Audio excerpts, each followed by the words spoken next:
सभी का हार्दिक स्वागत है। हमारा नाम डॉक्टर विक्रांत सिंह तोमर है। वेदांता सीरीज के 15वें सेशन में आज हम अवस्था त्रय पर चर्चा करेंगे। हम धन्यवाद देना चाहेंगे इंदौर मैनेजमेंट एसोसिएशन का, और ये प्रोजेक्ट सेल्फ इनकॉर्पोरेशन भारत और प्रोजेक्ट सेल्फ इनकॉर्पोरेशन यूएसएस की तरफ से आप सभी का स्वागत है। अभी तक के सेशंस में हमने बात की कि मैं कर्ता कर्म के द्वारा अपने लक्ष्य को प्राप्त करता हूं। तो हमने बहुत डिटेल में कर्म पे भी चर्चा की। जो साधन है उन्हीं को हमने कहा कि बहुत सारे साधन हैं जिसके माध्यम से हम पहुंचते हैं। भक्ति योग है, ज्ञान योग है, कर्म योग है।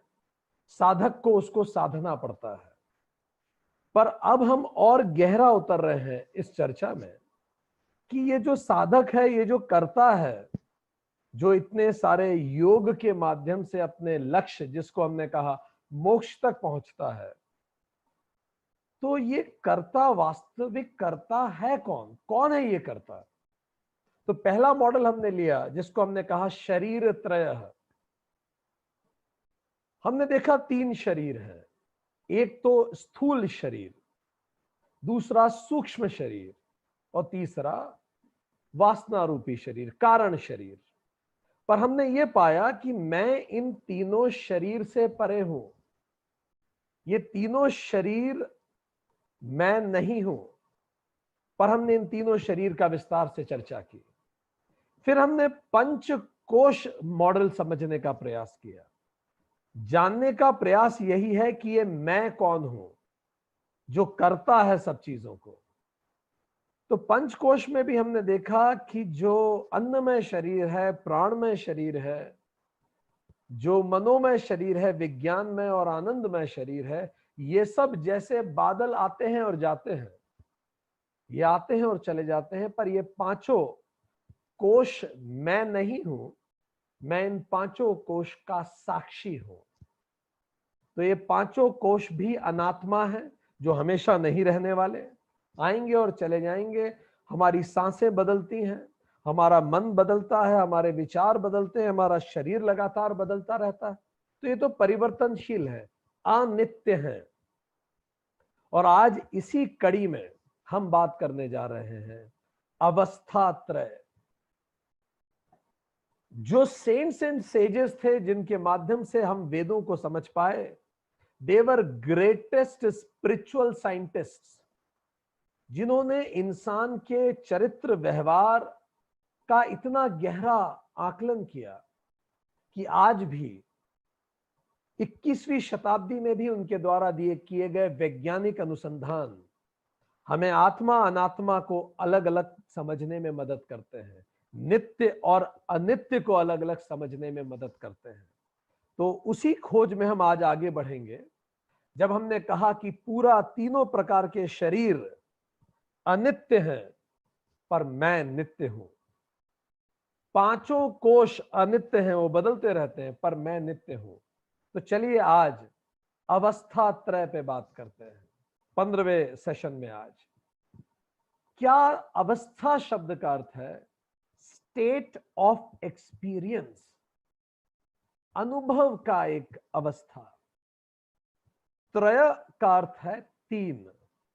सो 3 प्रकार के अनुभव हर व्यक्ति को जीते जी होते हैं। इसी को अवस्था त्रय कहा जाता है। कौन से 3 अनुभव हैं? पहला जागृत, वेकिंग। दूसरा स्वप्न, ड्रीमिंग। तीसरा सुसुप्ति, सुसुप्ति, डीप स्लीप। ये 3 अवस्थाएं हैं, जागृत, स्वप्न और सुसुप्ति। पूरे जीवन में कोई भी आप अनुभव देखिए, वो इन्हीं तीनों में से किसी ना किसी में होगा, जागृत में, स्वप्न में या सुसुप्ति में। अब हम इसको और बेहतर समझने का प्रयास करते हैं। हम 3 फैक्टर्स ऑफ अंडरस्टैंडिंग लेंगे इनको समझने के लिए। 3 आधार पे इनको समझेंगे, तीनों अवस्थाओं को। पहला आधार है कंडीशन ऑफ माइंड, अंतःकरण की क्या स्थिति होती है इन तीनों में। जागृत में मेरा अंतःकरण कैसा होता है, सुसुप्ति में और स्वप्न में कैसा होता है। दूसरा, नेचर ऑफ एक्सपीरियंस, किस प्रकार का अनुभव मुझे मिलता है इन तीनों अवस्थाओं में। तीसरा, डोमिनेंट मीडियम इन्वॉल्व, किस माध्यम से मैं इस अनुभव को लेता हूं। तो चलिए शुरुआत करते हैं। पहली अवस्था, जागृत अवस्था, वेकिंग एक्सपीरियंस। तो सबसे पहले हम देखते हैं हमारी अंतःकरण की या हमारे माइंड की कंडीशन क्या होती है इस समय जब हम जागृत होते हैं। शब्द से ही स्पष्ट है, जागृत। आप सब देख पा रहे हैं, आपका पूरा शरीर सक्रिय है, फुल्ली फंक्शनिंग, ऑपरेटिंग है। आपका माइंड पूरी तरह से फंक्शन कर रहा है। मन आपका इमोशंस फील कर पा रहा है। आप अपनी बच्ची को देख के आपके मन में प्रेम के भाव आ रहे हैं। चित्त, आपको पुरानी यादें भी आ रही हैं चीजों को देख के, और नई यादें आप बनाते जा रहे हैं जागृत जीवन में। अहम, आप खुद को पिता मान के देख रहे हैं बच्ची को, आप खुद को बॉस मान रहे हैं ऑफिस में। तो जिस तरह से आप खुद को देख रहे हैं वो आपका अहम। बुद्धि, आप लॉजिकल बातें कर रहे हैं, तर्क से चर्चाएं कर रहे हैं।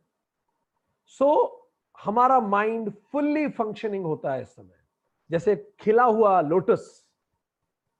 मन, बुद्धि, चित्त और अहंकार, ये चारों फुल्ली फंक्शनिंग होते हैं क्योंकि हम जागृत हैं।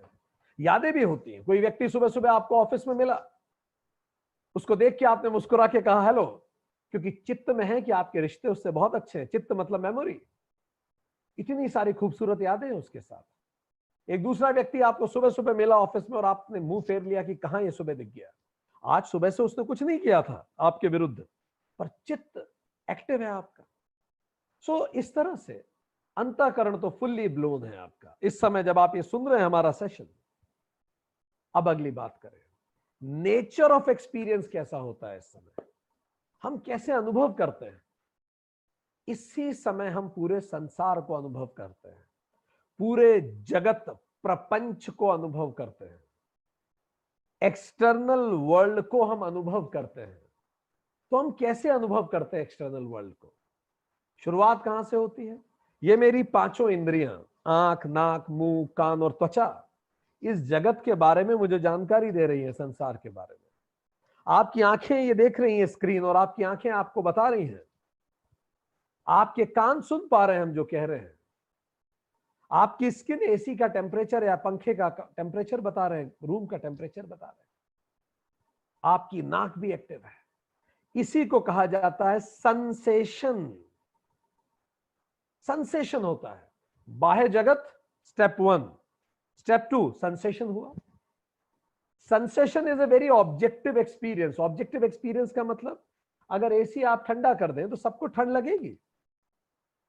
हर व्यक्ति एक ही चीज देखेगा, हिमालय को देख के सबको हिमालय दिखेगा। ऑब्जेक्टिव होता है, व्यक्ति विशेष पर निर्भर नहीं करता, जो है वो दिखता है सामने, कॉन्क्रीट होता है, क्लियर होता है। तो इसको हमने कहा सेंसेशन हुआ, पांचों इंद्रियों ने जानकारी दी। पर वो सेंसेशन जैसे ही अंदर गया तो वो मेरे मन, बुद्धि, चित्त, अहंकार के कॉम्प्लेक्स में पहुंचा। तो अब मन, बुद्धि, चित्त, अहंकार उस सेंसेशन को लेंगे और परसेप्शन बनाएंगे। सेंसेशन बता रहा है वो एक स्त्री है, मन कह रहा है मां है, क्योंकि चित्त को याद है वो माता है। तो वही व्यक्ति जो किसी के लिए माता होगी और दूसरे के लिए महिला होगी, क्यों? क्योंकि परसेप्शन सबके अलग होंगे। सेंसेशन तो सबका एक है कि हाँ भाई वो स्त्री सामने खड़ी है। अब वो एक आम स्त्री है या माता है, या आपका चित्त, आपकी बुद्धि, आपका अहंकार बताएगा। तो इसको हमने कहा सेंसेशन। हमने मायने दिए। इसीलिए एसी का टेम्परेचर, घरों में विवाद होता है, 25 डिग्री रखें कि 26 डिग्री रखें। इसीलिए कई कंपनीज ने 25.5 लॉन्च कर दिया है कि झगड़िए मत, क्योंकि ये परसेप्शन है। ठंडा एक परसेप्शन है। आप किस टेम्परेचर को ठंडा कहेंगे, दूसरा किसको ठंडा कहेगा। ठीक, तो ये हो गया परसेप्शन। तो सेंसेशन हुआ, सेंसेशन सबको एक जैसा हुआ, पर परसेप्शन सबके अनुभव के अनुसार बदल गया। मालवा के लोग ज्यादा मिर्ची खाते हैं, कहीं और के लोग मिर्ची कम खाते हैं। तो खाना में कितना स्पाइसी है, आप मिर्ची डालेंगे, मालवा के लोग कहेंगे कि नहीं ये तो कम स्पाइसी है, और कहीं और का कहेगा तो बहुत मिर्ची है। परसेप्शन। तो आपको सेंसेशन हुआ, वर्ल्ड, उससे सेंसेशन हुआ, सेंसेशन से परसेप्शन हुआ। अब परसेप्शन से एक्सपेक्टेशंस बनती हैं कि चलो अगर माता है तो दुलार कर ले, एक गिलास पानी ला दें या चाय बना के मेरी मदद कर दें। तो एक्सपेक्टेशंस आएंगी जो भी व्यक्ति सामने है, डिजायर्स आती हैं, तो परसेप्शन से डिजायर्स का जन्म होता है, कामनाएं और भावनाएं आती हैं। अब ये जो कामनाएं और भावनाएं हैं, इनके दो ही हश्र होते हैं, या तो ये पूरी होती हैं या ये अधूरी होती हैं। अगर कामनाएं पूरी हो जाती हैं, अपने जीवन को याद करते चले जाइए, अगर कामनाएं पूरी होती हैं तो फिर से दो ही बातें होती हैं, नई कामनाएं आती हैं। तो जब नई कामनाएं आएंगी तो फिर से उनका दो ही हश्र होगा, या तो नई कामनाएं पूरी होंगी या अधूरी होंगी। महेंद्र सिंह धोनी कहा करते थे, उनके एक साथी खिलाड़ी ने बताया कि अभी जब उन्होंने क्रिकेट करियर शुरू किया था तो वो सोचते थे मुझे बस 30-40 लाख रुपए कमाना है ताकि जिंदगी अच्छे से बीत जाए। और अभी कुछ दिनों पहले उनका बल्ला पता नहीं कितने करोड़ में बिका है। एक कामना दूसरी कामना को जन्म देती है, दूसरी तीसरी। तो जैसे जैसे कामनाएं पूरी होती जाती हैं, कामनाएं नई बनती जाती हैं, और हर कामना की स्थिति, जब जब कामनाएं पूरी होंगी नई कामनाएं जन्म लेंगी, और वो लिंक बढ़ता चला जाएगा, और एक स्थिति आएगी जब कोई ना कोई कामना आपकी अधूरी रह जाएगी। पर जितनी देर तक आपकी कामनाएं पूरी होंगी उतनी देर तक आपका मोह बढ़ता जाएगा, क्योंकि दुनिया से आपको सब मिल रहा है जो आप चाहते हैं। तो जिसकी कामनाएं बहुत समय तक पूरी होती है उसमें घनघोर मोह हो जाता है, और उसको लगता है कामनाएं पूरी करना मेरा अधिकार है, मुझे मिलना ही चाहिए ये। और जब इतने समय बाद अचानक एक कामना पूरी नहीं होती तो घनघोर शोक होता है, दुख। इसी को कहते हैं मोह और शोक से बनी हुई है दुनिया। तो फिर क्या हुआ, कामनाएं अधूरी रह गई। फाइनली कोई ना कोई कामना अधूरी रहेगी। जब कामनाएं और भावनाएं अधूरी होती हैं तो फिर दो ही रास्ते फिर बचते हैं। इस अधूरी कामनाओं का दुख या तो आप व्यक्त करते हैं किसी से या व्यक्त नहीं कर पाते। अब हम चलें, अगर आपने व्यक्त करा दुख तो फिर से दो ही बातें होती हैं, या तो जब आपने किसी व्यक्ति के सामने वो दुख व्यक्त किया तो आपने, उस व्यक्ति ने आपके उस दुख को सुलझा दिया, रिजॉल्व कर दिया आपके दुख को, तो आपको अच्छा लगा शेयर करके, आप रिलैक्स हो गए। दूसरी स्थिति यह हो सकती है, आपने जब किसी से व्यक्त किया तो उसने आपको और उलझा दिया या और परेशान कर दिया, अनरिजॉल्व रह गई आपकी कामनाएं, आपका दुख और बढ़ गया। उसने कुछ व्यंग कर दिया, आपने मन की बात शेयर कर दी, तो अब क्या हुआ, अधूरी कामनाएं, अव्यक्त कामनाएं, और अगर व्यक्त हुई तो अनसुलझी कामनाएं, और अगर हमने व्यक्त ही नहीं की किसी को तो भी समस्या है, मन में वो भरा रहता है। तो चलिए अब हम इस सबको समराइज कर लें, हम किस तरफ जा रहे हैं।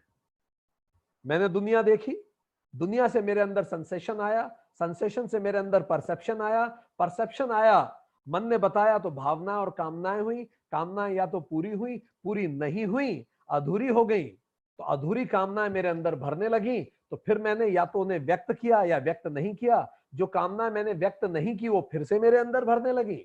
जिन कामनाओं को मैंने व्यक्त किया वो या तो रिजॉल्व हुई, सॉल्व हुई, या फिर अनरिजॉल्व रह गई, अनसुलझी रह गई, तो वो भी मेरे अंदर भर गई। तो अब मेरे अंदर क्या क्या भरने लगा, अधूरी, अव्यक्त, अनसुलझी कामनाएं और भावनाएं। ये कहां इकट्ठी हो रही हैं, चित्त में, और इसी को हम कहते हैं मेमोरी, और विज्ञान कहता है सबकॉन्शियस माइंड। इकट्ठा होने लगा सब कुछ, और बहुत समय तक ये इकट्ठा होता रहा, और जब बहुत इकट्ठा हो गया तो ये और गहरा उतर गया, जिसको विज्ञान कहता है अनकॉन्शियस माइंड, और भारत के शास्त्र कहते हैं वासना। तो चित्त गहरा उठ के वासना बन गया। अब ये जो वासना है, इससे मेरे अंदर शोक आ जाता है, विषाद आ जाता है। मेरा जो प्रमाद है वो विषाद में बदल जाता है, मेरा मोह शोक में बदल जाता है, और मेरी जिंदगी में कहता हूं काश ऐसा होता, काश मेरी जिंदगी ऐसी होती। और इस वासना के कारण मैं लगातार स्टफ हो जाता हूं, मेरे अंदर वासनाएं भर जाती हैं। वासनाएं क्या हैं, अधूरी, अव्यक्त और अनरिजॉल्व्ड, अनसुलझी इच्छाएं या भावनाएं। यही वासना बन गई, यही चित्त या मेमोरी बन गई, मेमोरी गहरी उतर के वासना बन गई, और मैं इकट्ठा हो गया बहुत सारे वासनाओं से। अब ये सारा मेरा सब अनकॉन्शियस में भर गया, पर मैं चूंकि मुझे रोजमर्रा के काम कर रहा है तो मैं सारी परेशानियों को निकाल के फेंकता हूं पीछे, और रोजमर्रा के काम को मुस्कुरा के ऑफिस जाता हूं, रोजमर्रा के अपने काम भी करता हूं, अपना घर का काम भी करता हूं, सबसे हंस के बात भी करता हूं, पर अंदर ही अंदर ये भरा हुआ जो मेरे अंदर सबकॉन्शियस अनकॉन्शियस है, अब ये अपने आप को धीरे धीरे व्यक्त करना शुरू करता है, क्योंकि मैं बोल के तो किसी को बता नहीं रहा, कोई है ही नहीं सुनने वाला इनफैक्ट। तो कैसे व्यक्त करेगा जो आपके अंदर इतना भरा हुआ है? विज्ञान बताता है हमारा 90% से ज्यादा व्यक्तित्व इन्हीं वासनाओं से भरा हुआ है, अनसुलझी इच्छाओं से भरा हुआ है, अव्यक्त भावनाओं से भरा हुआ है। तो कैसे होने लगेगा? आपको पता कैसे पड़ेगा आपके अंदर खूब भरा है? तो सुन लीजिए गौर से, और आप खुद को सोचिए और सुनिए इसमें से क्या आप पे लागू होता है। पहला, आपका कंसंट्रेशन कम हो जाएगा।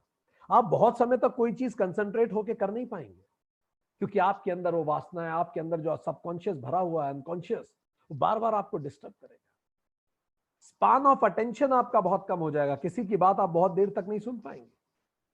कई लोगों को आपने ऐसा देखा होगा, आप उनसे बात कर रहे होते हैं, अचानक बात के बीच में वो कोई और बात निकाल के बात करना शुरू कर देते हैं, उनकी उस बात का और जो बात आपने कही उसमें कोई कनेक्शन ही नहीं है। ऐसे खोए खोए से रहते हैं। इन लोगों को नींद देर से आती है, इनका मन करता है कि बिना कारण वो रोएं, अकारण रोने का मन करता है। सुबह कई बार उठने का मन नहीं करता, कुछ ऐसा नहीं होता जिसके कारण वो सुबह उठे। ये अगर घर में चल रहे होंगे तो अक्सर इन्हें फर्नीचर से ठोकर लग जाएगी, और आप कहेंगे यार तुम्हें ही फर्नीचर से ठोकर लगती है, बाकी तो घर में किसी और को नहीं लगती। क्यों? क्योंकि आपका कॉन्शियस माइंड, आपकी एनर्जी कॉन्शियस माइंड की जगह सबकॉन्शियस में कंज्यूम हो रही है। सबकॉन्शियस आपके दिमाग को कंज्यूम किया हुआ है, आप बार बार भूलने लगते हैं चीजों को। आपको स्किन एलर्जी तक हो सकती है, चेहरे पे पिक्सल्स आना चालू हो जाते हैं, थक्के होते हैं पिक्सल्स। इसके कई कारण हो सकते हैं, पर उसमें से एक कारण ये भी है, गले में खराश होने लगेगी, शरीर के किसी अंग पे बॉडी में एक होना चालू हो जाता है फॉर नो रीजन, आप हकलाने लग सकते हैं, आपको अजीब अजीब सपने आ सकते हैं, अजीब और गरीब सपने आपके। ये सब आपका सबकॉन्शियस कुछ कहना चाहता है आपसे, आपका अनकॉन्शियस कुछ कहना चाहता है। आपका चित्त और वासना की हार्ड ड्राइव फुल भर चुकी है, अब वो ब्लास्ट हो जाएगी और आपने भरा तो। कई बार लोगों को जीवन में प्रेम की कमी होती है, उनको जीवन में लगता है मुझे सब कुछ मिला पर मुझे प्रेम नहीं मिला, और यही विचार उनके सबकॉन्शियस में जाता है। राजा शांतनु महाभारत के, उनको गंगा पसंद आई, गंगा से उन्होंने शादी की, पर गंगा बीच में उनको छोड़ के चली गई। अपनी उस सबकॉन्शियस अर्ज के कारण उन्होंने जीवन में कितने सारे गलत निर्णय लिए। फिर सत्यवती को उन्होंने प्रेम किया, उसके कारण भीष्म को प्रतिज्ञा लेनी पड़ गई। ये उनके अंदर की प्रेम की चाह ने उनसे कितने गलत निर्णय करवाए। तो हमारे अंदर की जो वासनाएं होती हैं, इच्छाएं होती हैं, दबी इच्छाएं होती हैं, वो चुपचाप मुंह अंधेरे अंदर से प्रवृत्त होना शुरू होती है। एक व्यक्ति जिसको बचपन में बिल्कुल महत्व नहीं मिला, माता पिता भाई बहनों ने महत्व नहीं दिया, ये कॉलेज में जाएगा, अगर कोई भी लड़का लड़की इसको महत्व देगा तो अपने आप इसका मन उससे जुड़ जाएगा, क्योंकि जीवन में पहली बार किसी ने महत्वपूर्ण फील कराया है। घर में तो कभी नहीं कराया किसी ने। जिस व्यक्ति के घर में उत्साह का माहौल नहीं है, उत्साह उमंग का माहौल नहीं है, ये कहीं बाहर जाएगा तो उसको ऐसी दोस्ती यारी बड़ी पसंद आएगी जहां लोग पार्टी कर रहे हैं, घूम रहे हैं। क्यों? दबी हुई इच्छाएं कि काश मेरे घर में सब इतना उत्सवपूर्ण वातावरण होता है। तो जिसके जीवन में प्रेम की कमी होती है वो भी रिफ्लेक्ट होना चालू होता है। कैसे? ऐसे लोग गाड़ी तेज चलाते हैं बहुत। इसका मतलब ये नहीं बाहर जितने लोग गाड़ी तेज चला रहे हैं सबके जीवन में प्रेम की कमी है। इसका केवल मतलब यह है जिनके जीवन में प्रेम की कमी होती है, संभावना है इनकी गाड़ी की स्पीड तेज हो जाती है, इनकी डाइट अनइवन हो जाती है, या तो बहुत कम खाएंगे या बहुत ज्यादा खाएंगे, या अपने मन की खालीपन को खाने से भरने का प्रयास करते हैं, इसलिए वजन बढ़ता है इनका। मनोवैज्ञानिक महत्वपूर्ण रीजन वजन बढ़ने का प्रेम की कमी भी है। ये लोग शॉपिंग बहुत करेंगे। इसका मतलब कनॉट प्लेस पे आपको जितने लोग शॉपिंग करते हुए दिख रहे हैं उन सबके जीवन में प्रेम की कमी है, ऐसा नहीं है, हम फिर रिपीट करें। पर जिनके जीवन में प्रेम की कमी होती है, शॉपिंग ज्यादा करते हैं, अपने खालीपन को उन चीजों से भरने का प्रयास करते हैं। पर याद रखिए, इमोशनल नीड के कभी भी मटेरियल सॉल्यूशंस नहीं होते। अगला, इनको गुस्सा जल्दी आता है, बहुत जल्दी छोटी छोटी सी बातों पे भड़केंगे। अगर आपको गुस्सा जल्दी आ रहा है, मतलब मान लीजिए कुछ तो भरा है, आप माने ना माने, ये बिजी रहना चाहेंगे। इनको तुरंत पूरे समय खुद को बिजी रखना चाहते हैं, क्योंकि जैसे ही ये खाली हुए, इनके मन में जीवन का खालीपन आने लगेगा फिर से। इसीलिए ये ट्रांसफर चाहते हैं ऐसी जगह जहां खूब काम मिले, पावर, पोस्टिंग, पीपल। उनको ऐसे पद चाहिए जो इनको महत्वपूर्ण होने का एहसास कराए, ताकि ये व्यस्त रहें, और व्यस्त रहेंगे तो मन फालतू की जगह जाएगा नहीं और काम में लगे रहेगा। इनमें पेशेंस बहुत कम हो जाता है, बात बात पे झिड़क जाते हैं, झिड़क देते हैं दूसरों को। ये छुट्टी नहीं देते सबऑर्डिनेट्स को आसानी से, क्योंकि इनमें सेंसिटिविटी कम हो जाती है। सेंसिटिविटी कम क्यों होती है? खुद का दुख जब बहुत होता है तो दूसरों का दुख दिखता नहीं है। आपको दूसरों का दुख तभी दिखेगा जब आपका खुद का दुख थोड़ा कम होगा। उनका बिहेवियर अनसर्टन होगा, कब खुश हो जाएंगे, कब गुस्सा कह नहीं सकते। जरा सी बात पे कहो तो फट पड़े, और कई बार बड़ी बड़ी सी बात पे कुछ ना करें। मूड स्विंग्स इनके बहुत होंगे। अगर ये सब हो रहा है आपके साथ, तो निश्चित मानिए हार्ड ड्राइव भरने वाली है, चित्त और सबकॉन्शियस की। काम करना शुरू कीजिए इस पे। सो अगला, इसका नेचर ऑफ एक्सपीरियंस क्या है? ये भोक्तापन है। आप इसमें एक्ट करते हैं, आप कर्ता भी होते हैं और आप भोक्ता भी होते हैं। आप जागृत जीवन में यू डू समथिंग और यू रिसीव ऑल्सो, तो you are receiver also and contributor also of जागृत जीवन। तो आप भोक्ता होते हैं और आप कर्ता भी होते हैं। तो इसीलिए जागृत जीवन को कहा जाता है भोग भूमि और कर्म भूमि, ये दोनों है। ठीक, कहां से भर रहा है ये सब हमारे अंदर? हमने बताया कामनाओं से तो भर रहा है, पर अगर हम बहुत शॉर्ट में आपको कहें तो अपने जीवन को आकलन कीजिए, कहां से भर रहा है। पहला, लॉ ऑफ नेचुरल जस्टिस का ना होना। लॉ ऑफ नेचुरल जस्टिस क्या होता है? किसी को भी अपनी बात रखने का मौका दिए बिना सजा नहीं दी जा सकती। यह भारत का कानून भी है, पर कई घरों में कानून लागू नहीं होता। बच्चों को सजा मिलती है बिना उनको अपनी बात रखने का मौका दिए बिना। सबऑर्डिनेट्स को सजा मिलती है बिना उनकी बात रखने का मौका दिए। जब भी आप किसी को अपनी बात रखने का मौका दिए बिना सजा सुनाते हैं, आप मान के चलिए आप उसके अंदर का सबकॉन्शियस भर रहे हैं, अनकॉन्शियस भर रहे हैं। ये दुनिया में जितने तानाशाह हुए उनका सबका बचपन उठा लीजिए, ये कॉमन फैक्टर मिलेगा। उनको सजाएं मिली बचपन में और बोलने का मौका ही नहीं मिला। जब भी आप किसी को जज करते हैं, अच्छा ये ऐसा है, आप उसको जब जज करते हैं उसके व्यक्तित्व को, उसका सबकॉन्शियस भरने लगता है। जब आप किसी पे अपनी इच्छाएं थोपते हैं, आप उसका सबकॉन्शियस भर देते हैं, अनकॉन्शियस भरने लगते हैं। जब आप किसी से बहुत ज्यादा अपेक्षाएं करते हैं तो वो आपके अपेक्षाओं के बोझ से दबने लगता है, उसका सबकॉन्शियस भरने लगता है। जब स्कूल कॉलेज में कोई बुली करता है, ये यादें सबकॉन्शियस में, चित्त में चली जाती हैं। हमने कहा चित्त ही तो सबकॉन्शियस है। प्रेजेंटेशन देने एक बच्चा खड़ा हुआ, सबने हंसी उड़ा दी, आपने अपने दोस्तों की हंसी उड़ाई, जिन जिन की हंसी उड़ी उनके मन में डर बैठ गया, सबके सामने खड़ा ना होना बेइज्जती होती है। जो लोग वॉर से लौटे हैं, उनके वॉर की मेमोरी सबकॉन्शियस में भरी हुई है, टेरर सबकॉन्शियस में भरा हुआ, कोई गिल्ट आपका वो सबकॉन्शियस में है, shame, humiliation, fear, phobia, molestation हुआ हो बचपन में आपके साथ कोई, ये सबकॉन्शियस में चला जाता है। अनएक्सेप्टेबल सेक्सुअल डिजायर्स आपकी, वो सबकॉन्शियस में चली जाती है। आपके रॉन्ग बिलीव्स, आपने चीजों को सही ढंग से नहीं देखा जीवन में, वो भी सबकॉन्शियस में चला जाता है। तो इतना कुछ हमारे सबकॉन्शियस को भर देता है। और फिर क्या शुरू होती है? फिर शुरू होती है मूवी, हमारे जागृत जीवन की मूवी। इस मूवी का नाम जानते हैं क्या है? इस पिक्चर का नाम है मेरा संसार। इस नाम की पिक्चर चालू होती है। डायरेक्टर जानते हैं कौन है इस पिक्चर का? जगत प्रपंच।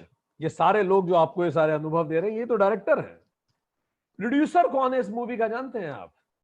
ज्ञानेंद्रियां, वही जो परसेप्शन आ रहे हैं आपके पास, ये प्रोड्यूसर है। सेंसेशंस। प्रमोटर कौन है इस मूवी का? अंतःकरण प्रमोटर है। मन, बुद्धि, चित्त, अहंकार आपको अलग अलग तरह से वासना इकट्ठी करवा रहे हैं। एक्टर कौन है इस मूवी का? तो आप स्वयं एक्टर हैं, आपका स्वयं स्थूल शरीर। स्टार कास्ट कौन है? तो आपकी स्पाउस, आपके भाई बंधु दोस्त यार कंपनी बॉस, ये सभी तो उसकी स्टार कास्ट है आपके जीवन की मूवी की। ये मूवी फिल्माई कहां जा रही है? लोकेशन किधर है इसकी शूटिंग की? हर जगह जहां आप प्रेजेंट है वही लोकेशन हो गई। अभी आप यहां बैठे यही मूवी चल रही है आपकी। स्क्रीन कौन सी है? तो स्क्रीन कहां है? फिजिकल प्लेन पे आपको दिख रहा है, आप छू सकते हैं, आप सामने की दीवार छू सकते हैं, फिजिकल प्लेन वो स्क्रीन है। शोज कितने चलते हैं इस पिक्चर के? रोज शो हो रहे हैं भाई, दिन दोपहर शाम शो चल रहे हैं आपके। पर इसका तरीका, ये किस तरह की मूवी है? तो ये सोप ओपेरा है। सोप ओपेरा मतलब धारावाहिक है। आज की मूवी का आज का एपिसोड खत्म होगा, कल इससे आगे चालू होगा, रोज नया नहीं आएगी कहानी, वो ही कहानी चल रही है। इसलिए जिसको आप नापसंद करते हैं उसको करते रहते हैं बहुत सारे एपिसोड्स तक, ये आपका जीवन चालू होता है। तो इसको हम कहते हैं मेरा संसार। अब आखिरी बात, डोमिनेंट मीडियम क्या है? किस मीडियम से हम इसको समझते हैं? जो हमने तीसरा फैक्टर बोला, डोमिनेंट मीडियम इन्वॉल्व क्या है? तो ये फिजिकल बॉडी, इसी से आप इस जगत को समझते हैं। इसीलिए इसको कहा जाता है गोलंक। गोलंक मीन्स वो फिजिकल बॉडी, गोलंकम मीन्स द फिजिकल बॉडी जहां आपकी ज्ञानेंद्रियां हैं, आंखों का फिजिकल प्लेस, ये फिजिकल आंखें, कान, जिससे आप इस दुनिया को समझते हैं। तो ये फिजिकल बॉडी या गोलंकम, यही इसका मीडियम है जिससे हम समझते हैं। तो चलिए अब हम अगले चलते हैं। ये तो हो गया जागृत अवस्था। इसका काम क्या है? दुनिया को समझना और सबकॉन्शियस को भर देना पूरा। अब ये जो सबकॉन्शियस भर गया है, ये रिफ्लेक्ट करेगा खुद को स्वप्न अवस्था में। तो दूसरी अवस्था क्या है? स्वप्न अवस्था, the dreamer, dream state of experience. तो चलिए फिर से शुरू करें। कंडीशन ऑफ माइंड क्या है इसमें? हमारा अंतःकरण कैसा देख रहा है? सो इस समय अंतःकरण में वो जो चार थे, मन बुद्धि चित्त अहंकार, उसमें से तीन तो डॉर्मेंट हो जाते हैं, समाप्त हो जाते हैं, बस एक बचता है। कौन कौन समाप्त हो गए? मन तो समाप्त हो गया, सो गए आप तो अब आपका मन शांत है, नो फ्रेश इमोशंस, कोई नया इमोशन नहीं मिल रहा है आपको, ठीक। दूसरा बुद्धि, लॉजिक भी शांत है आपका, आप सो रहे हैं डीप स्लीप में, आप सब अभी आप ड्रीम कर रहे हैं, डीप स्लीप में नहीं, आप ड्रीम कर रहे हैं। फिर अहंकार, कोई आईनेस नहीं है, बस एक फैक्टर काम कर रहा है इधर, वो क्या? आपका चित्तम। दिन भर में जितना इकट्ठा किया था वो सारी यादें ही काम करती हैं। सो इस समय मन, अंतःकरण का केवल चित्त फुल्ली फंक्शनिंग होता है। पर आप कहेंगे पर सर इमोशंस तो आते हैं, हम रोते हैं सपनों को देख के। बिल्कुल आपने सही कहा। तो ये मन जो है, मन न्यू एक्सपीरियंस से नए इमोशन नहीं ला रहा है, उसी चित्त से मिरर इमोशंस आ रहे हैं। Mirror ego, mirror emotion, mirror logic. Actual logic नहीं है, एक्चुअल ईगो नहीं है, और ना ही एक्चुअल नई इमोशंस आ रहे हैं, वो तो पुरानी यादों पे ही संश्लेषण चल रहा है। सो ऑल एक्सपीरियंस ड्यूरिंग जागृत आर रिकॉर्डेड इन चित्तम। चित्त में सारे एक्सपीरियंस रिकॉर्ड हो गए और वही मेमोरी अब फिर से रिप्ले कर रही है। तो चित्त क्या है? उन्हीं यादों का रिप्ले होता है सपने में। जितना भी जागृत जीवन में आपने कलेक्ट किया है उसका रिप्ले। तो चित्त क्या है? Pre module record player. आप आंख बंद करते हैं और रिकॉर्ड चालू कर देता है, ठीक। इसमें वो सब आ जाएगा, ऑडियो दिखेगा, विजुअल दिखेगा, गंध आएगी, आप आवाज को भी आप महसूस करेंगे, टेस्ट, टेम्परेचर, भावनाएं, वो सब आपको महसूस होगा। पूरा जीवन क्रिएट कर देगा ये चित्त आपके अंदर। सो इसमें memory ego, memory mind, memory intelligence होता है, एक्चुअल नहीं होता। तो पार्शियली फंक्शनिंग माइंड है इसमें। इसीलिए हम कहेंगे इसको लोटस बर्ड है, ये लोटस का बर्ड है केवल। अब नेचर ऑफ एक्सपीरियंस आपके सपने में कैसा होगा? तो चलिए पहले हम जरा समझें सपने आते कैसे हैं, फिर हम इसको समझ पाएंगे। तो जैसे अभी आप हमारा सेशन सुन रहे हैं, इस अवस्था को कहा जाता है जागृत अवस्था, जिसपे हमने चर्चा की। इस समय अगर आपके ब्रेन का ईईजी लिया जाएगा, ब्रेन की फ्रीक्वेंसी चेक किया जाएगा उसके माध्यम से, तो आप की फ्रीक्वेंसी आएगी बीटा। बीटा फ्रीक्वेंसी का मतलब जब आप जागृत में होते हैं तो 14 से 30 हर्ट्ज पर सेकंड ब्रेन की फ्रीक्वेंसी आती है। इतने सारे विचार आपके दिमाग में आते हैं। पर अगर आप जब सोने जाते हैं तो आप जैसे ही लेटते हैं, आंखें बंद करते हैं और सारी ज्ञानेंद्रियों को सिकोड़ते हैं, अब नई आवाजें नहीं सुन रहे, सब चारों तरफ शांति है, तो धीरे धीरे इनपुट्स कम होते हैं, तो आप रेस्ट में जाते हैं। इस समय अब आपके ब्रेन में आती है अल्फा ब्रेन वेव्स। इसका मतलब 8 से 12 हर्ट्ज पर सेकेंड दिमाग शांत होने लगा, रेस्ट। फिर धीरे से आप स्लीप में ड्रिफ्ट होते हैं।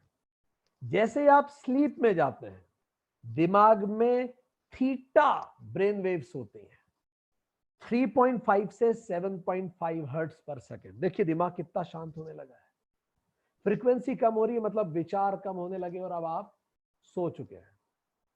सोना मतलब थीटा। अब जब आप और गहरी नींद में चले जाते हैं, जिसको डीप स्लीप कहते हैं, तब आपका दिमाग डेल्टा ब्रेन वेव में चला जाता है, 3.5 हर्ट्ज से भी कम प्रति सेकेंड।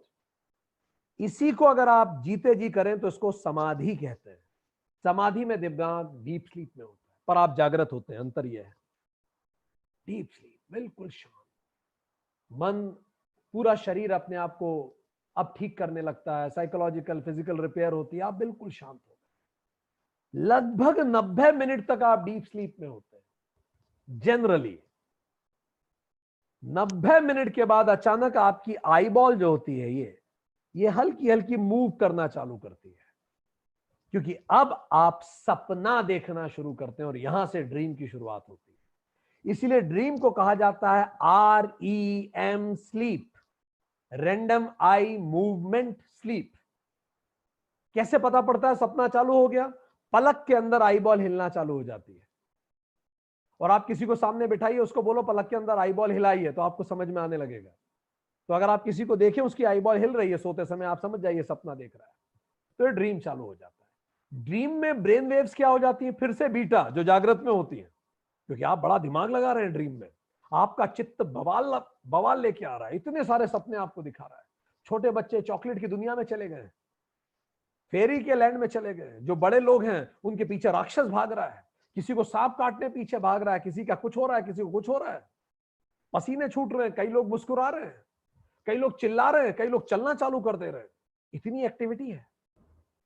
तो पहला जो सपना आता है जनरली 5 से 10 मिनट का होता है, और फिर आप स्लीप में चले जाते हैं। और जो सुबह सुबह के पास के सपने होते हैं वो लंबे होते हैं, 30 मिनट, 40 मिनट, 50 मिनट तक चले जाते हैं। एक और इंटरेस्टिंग बात, हर व्यक्ति सपना देखता है। जो कहता है मैं सपना नहीं देखता, जैसे हमें सपने नहीं आते, पर इसका एकमात्र मतलब यह है कि हम सपने देखते हैं पर हमें सपने याद नहीं रहते। ठीक, तो सपने सभी देखते हैं, जो ज्यादा देखते हैं उन्हें ज्यादा याद भी रह जाते हों। ड्रीम रियल टाइम चलते हैं। अगर आपने सपने में देखा आप नहा रहे हैं, तो अगर आप 10 मिनट में नहाते हैं तो एक्चुअली 10 मिनट आपने लिए हैं सपने देखते समय। ड्रीम रियल टाइम चलते हैं और आप उन्हें एक्चुअली देखते हो, you real time see it. बंद पलकों से देखना क्या होता है वो आप ड्रीम से देखिए। आप एक काम कीजिए, एक रात को लाल चश्मा लगा के सो जाइए, सुबह उठेंगे तो आप महसूस करेंगे कि रात में आपको सपने में लाल कलर प्रोमिनेंट दिखा है। ऐसी रिसर्च भी की वैज्ञानिकों ने, व्यक्ति सो रहे थे उनके ऊपर पानी का हल्का हल्का सा छिड़काव किया सोते हुए व्यक्तियों को, जब वो ड्रीम देख रहे थे। सुबह उठ के उनमें से कई लोगों ने बताया उन्होंने सपने में बरसात देखी है। सो बड़े खूबसूरत और मिस्टीरियस दुनिया शुरू होती है हमारी। आंख बंद करते ही हम एक नई दुनिया में जाते हैं जिसको स्वप्न लोक कहा जाता है। We experience internal world. अब बाहर कुछ नहीं है, जितना इकट्ठा किया है बस अब वही है, जितना चित्त ने इकट्ठा कर लिया, दिन भर की सोच, यादें, क्या सोच के सोए थे। अब हम इंटरनल वर्ल्ड को एक्सपीरियंस करते हैं, एक्सटर्नल वर्ल्ड नहीं है। इसीलिए एक्सटर्नल वर्ल्ड तो संसारमय प्रपंच था, ये क्या होता है? वासनामय प्रपंच। वासना है, गहरी यादें, मेमोरीज, ये मेमोरीज से आ रहा है, ये वासनामय प्रपंच है। पर ये चलता कैसे है? मेमोरी और हमारी क्रिएटिविटी जुड़ जाती है और फिर ड्रामा चालू होता है। जैसे बचपन में याद कीजिए पौराणिक कहानियां कैसे होती थी। पौराणिक कहानियों में भावनाएं राक्षस का रूप ले लेती थी। रावण के 10 सिर 10 चीजों के प्रतीक बन जाते थे। और फिर अच्छाई देवता बन जाती थी, बुराई राक्षस बन जाती थी, और वो लड़ते थे और समुद्र मंथन होता था। प्रतीक, बस हम यही करते हैं। अब क्या हो रहा है, हर चीज प्रतीक बन जाएगी।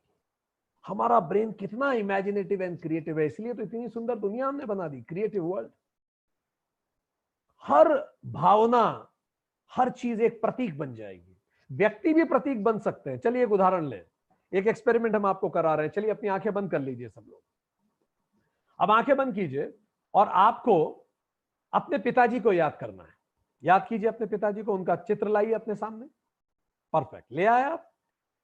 अब एक ऐसा ऑब्जेक्ट के बारे में सोचिए, कोई ऐसा वस्तु के बारे में सोचिए जो आपके पिताजी का निरूपण कर सके। अगर हम कहें आपके पिताजी अगर कोई वस्तु होते तो क्या होते? जैसे हमें लगता है, आप सोचिए आपके लिए क्या होते हैं वो वस्तु। कौन सी वस्तु से आप अपने पिताजी को रिलेट कर पा रहे हैं? फादर मतलब कौन सी वस्तु? Thank you. हमने सोचा छाता आया हमारे दिमाग में, जो छाता जिसके अंदर आप छुप सकते हो। सबका अलग अलग हो सकता है। हमने कहा छाता। बस ऐसे ब्रेन काम करेगा। मन कैसे काम करता है उस समय जब हम सपने में होते हैं? वो जो भाव है, जैसे हमारे लिए पिताजी सुरक्षा है तो हम छाता देख लेंगे, ठीक, और बरसात शायद परेशानियां, ऐसे आपके लिए कुछ और हो सकता है, ठीक है। और अलग अलग तरह से आप सपने देखेंगे। कई लोग खाली स्विमिंग पूल में तैर रहे हैं, एक ही जगह खड़े होकर दौड़ रहे हैं, सांप उनके पीछे भाग रहा है। कई लोग देखेंगे ट्रेन छूट गई। हमारे एक परिचित है, उनकी ट्रेन छूट जाती थी बहुत बार। रोज यही देख रहे हैं ट्रेन छूट रही है, रोज यही देख रहे हैं ट्रेन छूट रही है। वो कह रहे हैं यार मैं तो कोई ट्रेन पकड़ने ही नहीं जा रहा, छूट पता नहीं क्यों रही है। फिर कुछ दिनों बाद उन्होंने हमें फोन लगा के बताया, तोमर साहब हुआ ये कि मेरी बेटी मेडिकल की एंट्रेंस एग्जाम दे रही थी और बहुत ज्यादा मेहनत कर रही थी। तो मेरे मन में लगातार ये रहता था, रोज मैं भगवान से प्रार्थना कर रहा था इस बच्ची का सिलेक्शन हो जाए, बड़े भाव से मेहनत कर रही है। तो मन में डर था कहीं इसका ऐसा ना हो कि इसका सिलेक्शन ना हो, तो उसकी करियर रूपी ट्रेन ना छूट जाए। अब आप बताइए। और जब उस बच्ची का सिलेक्शन हो गया तो इन महोदय को सपने आने बंद हो गए। तो सपने में हो सकता है आपके बच्चे की कोई चिंता का विषय आपको सपने में आ रहा हो। कई लोगों ने यह भी रिपोर्ट किया है कि एक अमीर घर के व्यक्ति, महिला जो थी, वो सपना देखती थी और सपने में वो ये देखती थी कि वो पूरा उनका घर बर्बाद हो गया, वो सड़क पे आ गए, मकान नहीं है उनके पास, दर बदर मकान ढूंढ रहे हैं। और एक दिन उनको समझ में नहीं आ रहा था, जब इतने रईस हैं पर मकान क्यों नहीं है, मकान क्यों ढूंढ रहे, दर बदर ऐसे सपने क्यों आ रहे हैं। एक दिन उनके घर जो खाना बनाने वाली बाई थी, उस मेड ने उन्हें बोला कि मुझे 5,000 रुपए की जरूरत है और मैं आपको लौटा दूंगी। परेशानी यह है कि हमारे मकान मालिक ने हमसे मकान खाली करवा लिया है, तो हमें नई चाल ढूंढनी पड़ेगी रहने के लिए, और मैं पिछले 15-20 दिन से बड़ी परेशान हूं, मेरे पास रहने के लिए कोई घर नहीं है और मकान मालिक रोज परेशान करता है। तो आप पैसा दे दें, हमें किस्त जमा करनी है कहीं और नया मकान लेंगे। इन्होंने पैसा दे दिया, वो मेड नए मकान में शिफ्ट हो गई और इनको सपने आना बंद हो गए, क्योंकि मेड रोज खाना बनाती थी, खाना बनाते बनाते वही ऊर्जा खाने में डाल देती थी। तो बड़े सपना ऊर्जा लोक से चलते हैं। एक व्यक्ति जिनको सपना आता था कि खूबसूरत मंदिर है, बहुत खूबसूरत मंदिर, मंदिर के जब वो अंदर जाती थी तो अंदर उस मंदिर में भगवान की मूर्ति गायब। बहुत खूबसूरत मंदिर पर भगवान की मूर्ति गायब। ये व्यक्ति बहुत बड़ी मल्टीनेशनल कंपनी में बहुत सीनियर पद पे थी। तो हुआ ये कि इनके जो हस्बैंड से इनके रिलेशनशिप बड़े खराब थे, जीवन में प्रेम की कमी थी, जीवन में सब कुछ था पर प्रेम की कमी थी, क्योंकि परमात्मा ने कुछ और सोचा था, सही व्यक्ति नहीं मिला उन्हें जीवन में। और धीरे धीरे जब वो उस रिश्ते से दूर हुई और जब उनके बच्चे बड़े हुए, बच्चों ने उन्हें खूब प्रेम दिया, तो धीरे धीरे मंदिर में भगवान वापस आ गए। ऐसा क्या होने लगा ये बात, ऐसा क्यों हुआ? क्योंकि मंदिर किस बात का प्रतीक है? मंदिर प्रतीक है भौतिक चीजों का, गाड़ी बंगला प्रॉपर्टी जायदाद सब कुछ। पर मंदिर होता किसके लिए? भगवान के लिए। और जीवन होता किसके लिए? प्रेम के लिए। तो जैसे जीवन में प्रेम की कमी, वैसे मंदिर में भगवान की कमी। तो बड़े क्रिएटिव होते हैं हमारे ड्रीम्स, वो किससे किसको जोड़ेंगे। अगर आपको पता लगाना है आपके ड्रीम का अर्थ क्या है, क्योंकि वो बहुत एब्स्ट्रैक्ट होते हैं, कॉन्क्रीट नहीं होते, जागृत की तरह टेंजिबल भी नहीं होते, आप खुद भी कई बार नहीं समझ पाएंगे कि ये क्या कहना चाह रहा है मेरा सपना, क्योंकि ये वासना जन्य है। आपके अंदर की दबी हुई इच्छाएं, भावनाएं, जब जब आपने अपने मन को मारा है, वो सब रिफ्लेक्ट हो रहा है। और कई बार तो पिछले जन्म की चीजें रिफ्लेक्ट होना चालू हो जाएंगी। इसीलिए ये वासना जन्य है, एब्स्ट्रैक्ट है, सब्जेक्टिव है, जबकि जागृत ऑब्जेक्टिव होता है। ठीक। सो इस तरह से ड्रीम काम करते हैं। अब आपको अगर पता लगाना है कि सर मैं कैसे पता लगाऊं, तो छोटा सा मेथड बता रहे हैं। एक कागज उठाइए, एक तरफ वो सारे ऑब्जेक्ट्स लिख लीजिए जो जो आपको ड्रीम में दिखते हैं, उसके पास में फीलिंग्स लिखिए, क्या क्या फीलिंग होती है जब आप उन ऑब्जेक्ट को देखते हैं, फीलिंग लिखिए। अगले कॉलम में लिखिए एक्टिविटी, वो ऑब्जेक्ट क्या कर रहा है, क्या एक्टिविटी कर रहा है आपके ड्रीम में। अगला कॉलम बनाइए म्यूचुअल रिलेशन बिटवीन ऑब्जेक्ट्स, और उन सब ऑब्जेक्ट्स में आपस में रिलेशन क्या है। ये हो गया 4 कॉलम। 5वां कॉलम बताइए वो ऑब्जेक्ट सिग्निफाई क्या करता है ड्रीम के बाहर। ड्रीम में तो वो कुछ कर रहा है, पर ड्रीम के बाहर अगर मान लीजिए छिपकली आई, तो ड्रीम को भूल जाइए, छिपकली आपके लिए क्या सिग्निफाई करती है। तो आपको डर लगता है, इरिटेशन, घिन आती है, वो लिख लीजिए। अब इन सब शब्दों को एक साथ जोड़िए और जीवन से रिलेट करके देखिए, आपको उत्तर मिल जाएगा कि वो सपना क्या कहना चाह रहा है। चलिए आगे बढ़े। कई बार लोगों को बहुत स्ट्रेंज ड्रीम्स आते हैं। ये क्यों होता है? देखिए, ड्रीम जो दिन भर में हमने इकट्ठा किया है उसी का रिकलेक्शन है। कुछ नया नहीं आता ड्रीम में, आप कुछ नया नहीं करेंगे। जो आज तक आपने इकट्ठा किया है, dream is the recollection of memory and projection. तो कई बार आपको स्ट्रेंज ड्रीम आएंगे, आप कहेंगे सर ऐसा तो मैंने जीवन में कभी महसूस नहीं किया, पर मुझे ये सपना आ रहा है। तो dream is the creative combination of जागृत एक्सपीरियंस। वो बड़ा क्रिएटिवली जोड़ेगा उसे। कई आपकी जागृत फैंटेसीज हो सकती हैं, आपने वो अनुभव नहीं किया पर आपकी फैंटेसीज है, वो भी आपके अनुभव का एक हिस्सा है। सिंबॉलिक मीनिंग हो सकते हैं, पास्ट लाइफ एक्सपीरियंसेस हो सकते हैं, दूसरे लोगों से कनेक्टेड हो सकते हैं। जैसे उन मेड की बात बताई हमने, जैसे हमने बताया उनकी बेटी की एग्जाम की बात बताई, तो एक अलग दुनिया है। कई लोग ड्रीम में कहते हैं सर हमें भविष्य दिख जाता है, ड्रीम में आगे क्या होने वाला हमें पता पड़ जाता है। तो प्लीज समझिए ये ड्रीम नहीं कहलाता। अगर आगे क्या होने वाला आप देख पा रहे हैं तो इसको कहा जाता है ESP, extra sensory perception. Extra sensory perception, what does that mean? इसका मतलब है it's a unique faculty of mind which is not yet developed. हमारा दिमाग, हमारा जो अंतःकरण है, हमारी जो सेंसेस है लिमिटेड है, पर कई बार वो अपने लिमिट के बाहर की चीजों को रिसीव करती हैं। विबग्योर के अल्ट्रा वॉयलेट एंड इंफ्रारेड को भी जब आप रिसीव करने लगे, 20 से 20,000 हर्ट कान सुन सकता है। जब उससे नीचे और उसके ऊपर की भी ध्वनियां आप महसूस करने लगे, इसका मतलब धीरे धीरे आप में ESP डेवलप हो रहा है। और आप भविष्य को, क्योंकि कोई भी event before it happens it cast its shadow. कोई भी घटना होने से पहले उसकी शैडो आने लगती है इस पूरे वातावरण पे। जैसे सुनामी आने से पहले सुनामी महसूस हो जाती है पंछियों को, इस तरह से कुछ होने से पहले महसूस हो जाता है। सेंसिटिव माइंड्स उसको रिसीव कर लेते हैं। यही ऋषि कर पाते थे, इसीलिए वो त्रिकालदर्शी थे। यौगिक क्रियाओं से लोग त्रिकालदर्शी बन जाते हैं। गुरु वाल्मीकि को पहले से पता था सीता जमीन में समा जाएंगी। गुरु वशिष्ठ जानते थे राम को वनवास होगा, ये सब सबको पहले से पता था। त्रिकालदर्शी। तो क्या करें? अगर मैं भविष्य देख रहा हूं, पहली चीज सरेंडर कर दीजिए। ये गॉड्स बिजनेस है, नॉट योर बिजनेस। तो ना तो बदलने की कोशिश कीजिए, ना आप कुछ कर पाएंगे। ना वाल्मीकि बदल पाए सीता का जीवन, ना वशिष्ठ बदल पाए श्री राम का जीवन। Surrender to the divine will, pray for everybody is good and relax, what will be. इसके अतिरिक्त और कुछ नहीं हो सकता, आप भले कितना ही परेशान हो लें। तो जैसे ही आप आंखें बंद करते हैं, अगली मूवी चालू होती है, मूवी नंबर 2। इस मूवी का नाम जानते हैं क्या है? इस मूवी का नाम है मेरे सपने। वो मूवी क्या थी? मेरा संसार। ये मूवी है मेरे सपने। इसका डायरेक्टर कौन है? वासना। इसका प्रोड्यूसर कौन है? चित्तम। इसका प्रमोटर कौन है? ड्रीम्स प्राइवेट लिमिटेड, ये इसको प्रमोट कर रहा है। एक्टर कौन है? आप। एक्ट्रेस कौन है? आप। बाकी स्टार कास्ट कौन है? आप। लोकेशन क्या है? आपका मन। स्क्रीन क्या है? आपका मन। दर्शक कौन है? केवल आप। और ये मूवी जो लगती है आपके सपने में, ये कैसी भी हो सकती है। कभी हॉरर मूवी आ जाएगी, कभी कॉमेडी, कभी ट्रेजेडी, कभी थ्रिलर मूवी आ सकती है। इसके शो कितने होते हैं? रोज होता है इसका एक शो। और दूसरा, पर इसमें और जागृत में अंतर क्या है? जागृत सोप ओपेरा है, पुराने पे चलता है, ये बिल्कुल रोज नई मूवी आती है, रोज नया शो है, एंजॉय कीजिए इसको। तो हम क्या करें?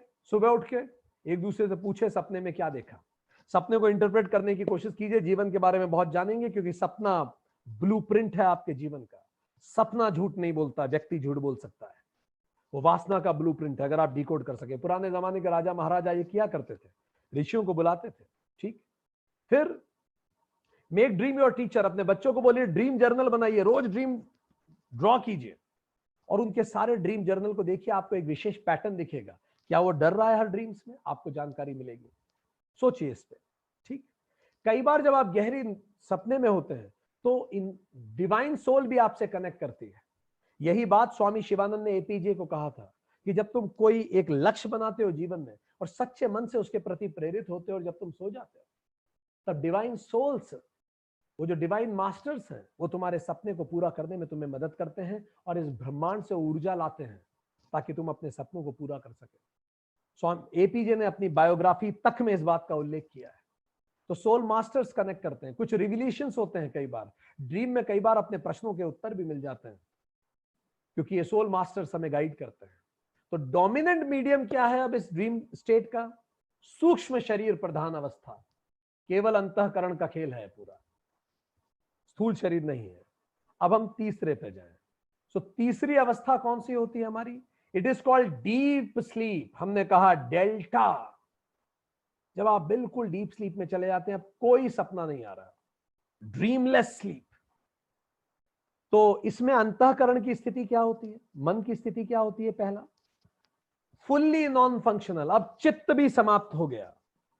नो मन, नो चित्त, नो बुद्धि, नो अहंकार, zero functional, no emotions, no memory, no intelligence, no iness, completely lock down. कोई मूवी नहीं लग रही, आपका थिएटर ब्लैंक हो गया है, आप बैठ के देख रहे हैं, बिल्कुल काली स्क्रीन है, कुछ भी नहीं है, जागृत की मूवी नहीं है, ना सपने की मूवी है, बिल्कुल लॉकडाउन हो गया, blank screen. Nature of experience इस समय क्या होता है? एक्सटर्नल वर्ल्ड कंप्लीटली एब्सेंस है, क्योंकि कोई सेंसेस है ही नहीं आपके पास। आपकी उंगली को कोई छुएगा आपको पता नहीं पड़ेगा, आपकी आंख ऐसे खोल के बंद कर देगा, आप कुछ देख नहीं पाओगे, आपकी नाक के पास कुछ ले आएंगे, आप सूंघ नहीं पाओगे, पूरी इंद्रियां समाप्त है। मन, बुद्धि, चित्त, अहंकार भी जीरो, नो अंतःकरण, नो सेंसेस। तो ना तो ऑब्जेक्टिव एक्सपीरियंस है, ना सब्जेक्टिव एक्सपीरियंस है, कोई अनुभव ही नहीं है, अज्ञान अनुभव है। इसी को कहते हैं आनंदमय कोश हो गया, ये वासना भूमि हो गई अब आपकी। ना स्थूल शरीर है, ना सूक्ष्म शरीर है। डोमिनेंट मीडियम क्या है? केवल कारण प्रधान शरीर बचा है, वासना प्रधान। और वासना भी कौन सी? डोरमेंट, बिल्कुल सब शांत हो चुका है। यही बिल्कुल समाधि जैसी अवस्था है, पर समाधि में इस समय आप जागृत होते हैं, आप कॉन्शियस होते हैं, इस समय आप कॉन्शियस नहीं है। एज दो सब कुछ शांत हो चुका है, एज दो जीवन में वो शांति मिल चुकी है जो आप हमेशा से चाहते थे। ये स्थिति होती है जैसे आप बिल्कुल शांत हो चुके हैं। एक इंटरेस्टिंग चीज हम आपको बताएं, आप बहुत, एक व्यक्ति है जिसने अपने अभिन्न को खो दिया, उसका स्पाउस, उसका बच्चा अभी कुछ पल पहले एक्सपायर हुआ है, जीवन समाप्त हो चुका है ऑलमोस्ट, इतना दर्द में है वो, मानो ऑलमोस्ट सब कुछ खत्म हो गया, घंटों से वो सोया नहीं है, और अचानक अगर उसकी नींद लग गई शरीर के थकान से और वो डीप स्लीप में चला गया, इस समय अगर आप उसके दिमाग की फ्रीक्वेंसी मेजर करेंगे तो आप पाएंगे इस समय उसका दिमाग डेल्टा में ही है। और एक व्यक्ति जिसके जीवन में बहुत खुश है और वो सो रहा है, उसका दिमाग भी डेल्टा में। इसका क्या मतलब है? आपको जागृत में लग रहा है आपका जीवन बर्बाद हो चुका है, पर जैसे ही आप डीप स्लीप में जाते हो, आप बिल्कुल बच्चे की तरह सोते हो जैसे कुछ हुआ ही नहीं। भले 2 घंटे पहले आपका स्पाउस खत्म हुआ, आपका बच्चा खत्म हुआ। इसका मतलब इंसानी मस्तिष्क में यह क्षमता है कि एक्सट्रीम दुख के समय भी खुद को बिल्कुल शांत रख पाना, बस उस क्षमता को हम कॉन्शियसली एक्सरसाइज नहीं कर पाते। So this is how it functions. तो लेट्स समराइज इट, हमने क्या बात की। सो 3 अवस्थाएं, जागृत, स्वप्न और सुसुप्ति। जागृत को कहते हैं संसार विश्व, स्वप्न को कहता है तेजस, क्योंकि एकदम से हमारे अंदर का तेज एक्सप्रेस होता है, अंतःकरण। और सुषुप्ति को कहा जाता है प्राज्ञः, ब्लिसफुली इग्नोरेंट हैं हम। मटेरियल क्या है? स्वप्न में है ऑब्जेक्टिव्स, ऑब्जेक्ट्स जो बाहर के हैं, सॉरी, जो हमारा पहली अवस्था है जागृत में बाहर के ऑब्जेक्ट्स है, स्वप्न में माइंड है, और सुसुप्ति में कोई भी मटेरियल नहीं है। इंस्ट्रूमेंट क्या है? जागृत का ज्ञानेंद्रिय है, स्वप्न का माइंड इज द इंस्ट्रूमेंट, और सुसुप्ति का कोई इंस्ट्रूमेंट ही नहीं है। प्राइमरी ऑब्जर्वर क्या है? कौन देख रहा है शुरू शुरू में? तो जागृत को तो माइंड देख रहा है, सपनों को भी माइंड देख रहा है, और सुसुप्ति को कारण शरीर है, वो तो कोई माइंड और इंद्रिया नहीं देख रही। बॉडी स्थूल, सूक्ष्म और कारण हो जाती है। इस तरह से हम देख पाते हैं कि इन तीनों में, अगर हम कोश की बात करें जिनको हम पहले पढ़ चुके हैं, तो पांचों कोश एक्टिव होते हैं जागृत शरीर में, पर केवल आखिरी के 3 कोश जागृत होते हैं स्वप्न शरीर में। आखिरी के 3 कोश कौन से हैं? मन, मनोमय कोश, विज्ञानमय कोश और आनंदमय कोश। और जो सुसुप्ति है उसमें केवल आखिरी आनंदमय कोश जागृत होता है। मांडुक्य उपनिषद कहता है जो जब हम ओम बोलते हैं तो जो अ है वो जागृत अवस्था है, अ मुंह खुलता है उसमें। ओ मेंटेनेंस है, ये ड्रीम अवस्था है, और जब आप करते हैं म, ये सुसुप्ति है। तो ये तीनों अवस्थाएं इसी में चलती हैं। सो दोस्तों, हमने ये देखा कि एक पूरा जागृत जीवन इन तीनों में बीतता है, पर केवल जागृत नहीं, इवन मृत्यु भी इन तीनों में होती है। तिब्बत जब इस तरह की भारत का ज्ञान, वेदांतिक ज्ञान बुद्धिज्म के माध्यम से तिब्बत पहुंचा, तो तिब्बत के बुद्धिज्म ने इस पे एक नया सिस्टम डेवलप किया जिसको बारदो कहते हैं। ये क्या है? ये सिस्टम यही कहता है कि जब आप जागृत, स्वप्न और सुसुप्ति में दिन भर में जीते हैं, हर पल इनमें से कुछ ना कुछ हो रहा होता है, तो आप मरते भी इन्हीं में हैं। दुनिया के मेजॉरिटी लोग, बहुत सारे 99% लोग सुसुप्ति में एक्सपायर होते हैं। तो जब वो मरते हैं, एक पल के लिए सुसुप्ति आती है, ट्रांस आता है, और आत्मा शरीर त्याग देती है। और जब आप अगले शरीर में जाते हैं, गर्भ में जाते हैं, तो आपको पिछला कुछ याद नहीं रहता, क्योंकि आप सुसुप्ति में गए। कुछ लोग विरले, रेयरली एक्सपायर होते हैं, उस समय स्वप्न में एक्सपायर हो जाते हैं। उनका जब आत्मा शरीर, जब वो उनका जब सोल उनका शरीर त्यागती है, तो वो स्वप्न में जाते हैं। तो जब वो स्वप्न में देख रहे होते हैं और सोल शरीर से जाती है, फिर जब नए गर्भ में जाते हैं तो स्वप्न कंटिन्यू रहता है, और नए जीवन में वो स्वप्न चलता रहता है। इसलिए छोटे छोटे बच्चे सपनों को देख के मुस्कुराते हैं, छोटा सा न्यूबॉर्न भी मुस्कुराता है, ये पिछले जन्म के सपने चल रहे हैं। इसलिए ये बच्चे को कई बार ग्लिम्सेस लगते हैं, यार ये जगह मेरी देखी हुई है, राजस्थान राज्य को सोच के मुझे कुछ होता है। आखिरी कुछ विरले, एक्सट्रीमली एक्सेप्शनल जागृत एक्सपायर होते हैं। जब सोल बॉडी को छोड़ती है, तब वो देखते हैं कि सोल बॉडी से जा रही है, और जब वो सोल बॉडी को जाते हुए देख पाते हैं, तो जागृत मृत्यु को प्राप्त होते हैं। इन्हीं को तिब्बत में आज भी रिम्पोचे कहा जाता है, जिनको अपना पिछला जन्म पूरा याद है, क्योंकि वो बिल्कुल जागृत शरीर त्यागे, नए शरीर में गए और नए जीवन में आए। तो दिखने में 5 साल का बच्चा है, एक्चुअली वो 85 साल का प्रोडिजी होगा। क्यों? क्योंकि उसमें इतना ज्ञान है, वो पिछला पूरा नॉलेज स्किल रिट्राइव कर चुका है। सो ये रिट्राइव कर लेते हैं, और इस तरह से ये अपने पिछले जन्म के अनुभव को भी सीख पाते हैं। सो ये जीते जी और मृत्यु के बाद भी इसी तरह की मूवीज हमारे जीवन में चलती हैं, और अलग अलग मूवीज की ड्यूरेशन अलग अलग होती है। जैसे जो जागृत मूवी है, ये करीबन 120 साल चल सकती है। स्वप्न की मूवी 50 मिनट चलती है, और जो हमारी सुसुप्ति है होती है, उसमें कोई मूवी नहीं होती। पर हमारा ब्रेन तीनों में एक ही तरह से काम करता है। कैसे एक ही तरह से काम करता है? आप अगर चॉकलेट खाएं, या आप चॉकलेट खाने की कल्पना करें, या आप चॉकलेट खाने को याद करें, इन तीनों में आपका ब्रेन लगभग एक जैसा ही बिहेव करता है। इसीलिए ड्रीम में भी बॉडी वैसे ही बिहेव करती है जैसे जागृत में करती है। सो इन तीनों अवस्थाओं को हम कैसे अपने जीवन में मेडिटेशन के माध्यम से देख सकते हैं, उस पर हम थोड़ी सी बात करेंगे, और बात करेंगे फिर मैं कौन हूं।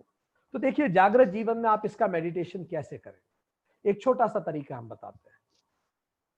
शरीर के प्रति सजग हो जाए, महसूस कीजिए आपके पैर की उंगलियां, आपके हाथ की उंगलियां, आपका सर, एक एक बॉडी पार्ट को आप महसूस कीजिए। धीरे धीरे से शरीर के हर हिस्से से प्राण ऊर्जा श्रिंक करना चालू कीजिए, और श्रिंक करके जहां आपका मूलाधार चक्र है, आपके गुदाद्वार के पास में, आपकी रीढ़ की हड्डी के नीचे, सारी ऊर्जा को, शरीर के सारे प्राण को उधर इकट्ठा कर लीजिए, और फिर उस प्राण को तेजी से अपनी रीढ़ की हड्डी के बीच में से ऊपर उठाइए, उन सातों चक्र से होते हुए ऊपर उठाता हुआ महसूस कीजिए, उसे महसूस कीजिए।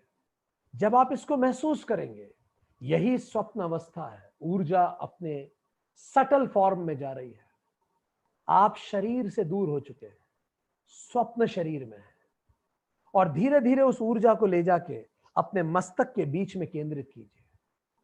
और जब आप उसको मस्तक के बीच में केंद्रित करें, तब उसे एक स्थिर लाइट की तरह महसूस कीजिए, और जितनी देर उसमें केंद्रित कर सकें करिए। ये वही सुसुप्ति अवस्था है, जीरोनेस। हो सकता है थोड़ी देर बाद फिर विचार आने लगे, जब विचार आने लगे तो फिर से एनर्जी को इकट्ठा कीजिए, फिर मूलाधार से ऊपर ले जाइए, फिर दिमाग में बाहों के बीच में उसे केंद्रित कीजिए, फिर से विचार आने लगे तो फिर इस प्रोसेस को कीजिए। इसको लगातार करते रहिए।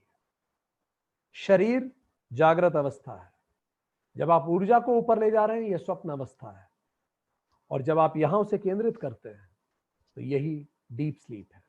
इसको प्रैक्टिस कीजिए। तिब्बत में इसी प्रैक्टिस से वो दिन भर सजग रहते हैं।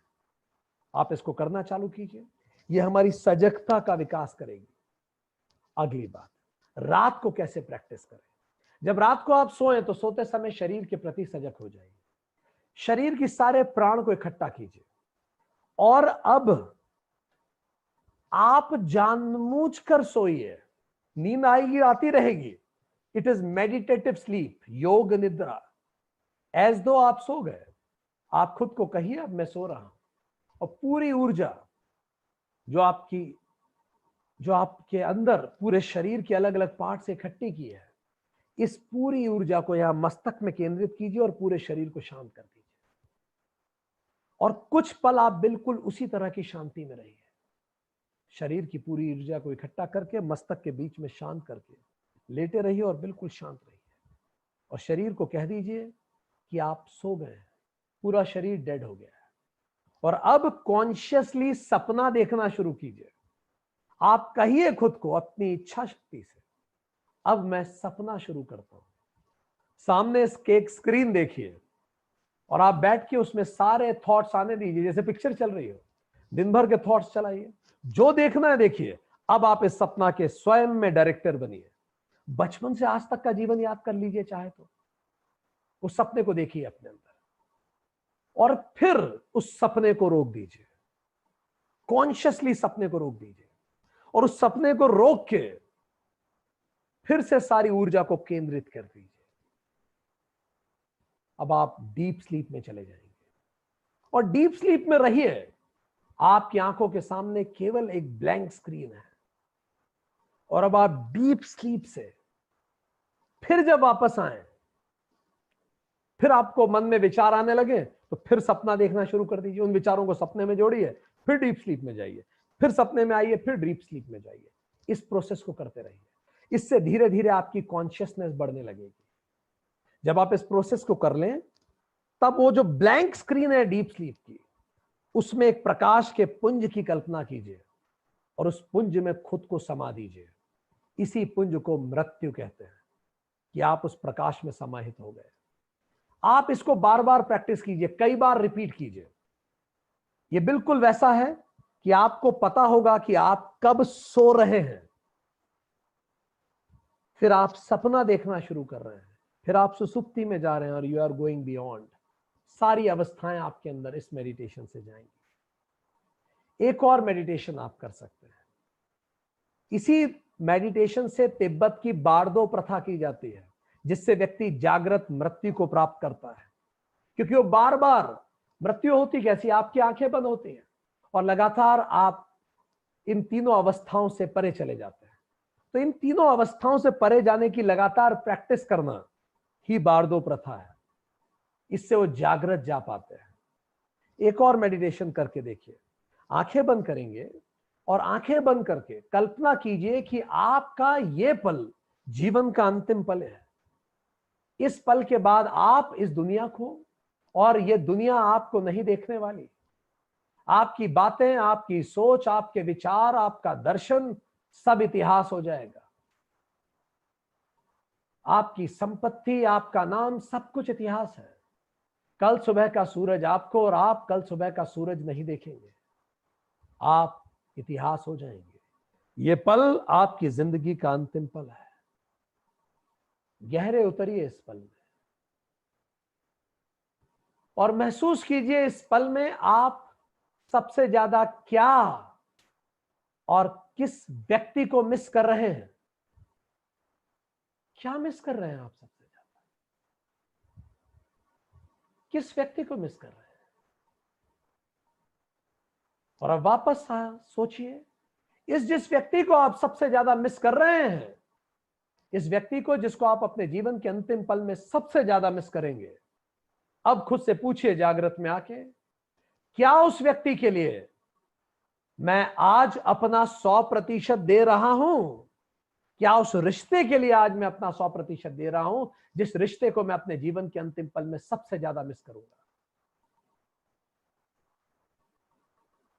और खुद से पूछिए कि यदि आज मैं अपना 100% नहीं दे रहा हूं, तो उस रिश्ते को अपना 100% देने के लिए मैं किस दिन का इंतजार कर रहा हूं?